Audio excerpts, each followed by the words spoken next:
La campagne des régionales, c'est parti, même si beaucoup de flou entoure encore la composition des listes et surtout les programmes. À gauche, Georges Frêche a choisi le bus pour sillonner la région, un choix qui ne devrait pas déplaire aux Verts. Jean-Claude Solari, Frédéric Guibal. Opération médiatique réussie pour Georges Frêche. Il présentait sa liste Union Toute aux 4 coins de la région samedi. Ses outils de communication, un bus, son bagou et une liste de candidats pas encore bien établie.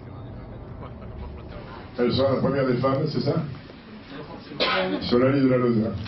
Grosso modo, sur 38 sièges possibles, 7 seraient attribués aux Verts, 8 au PC et 3 au PRG.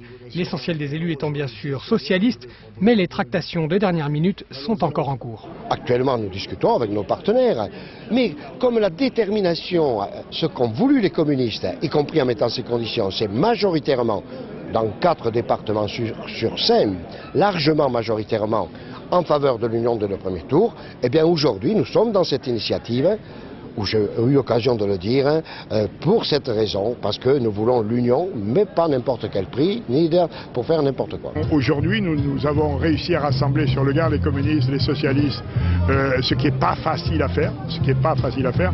Il faut qu'il y ait tout le monde chez les communistes, aussi bien Boré comme à la vieille. Ça, c'est quelque chose d'essentiel. Bon, et donc, moi j'appelle parce que l'élection, globalement, 80% des électeurs sont dans l'Hérault et dans le Gard.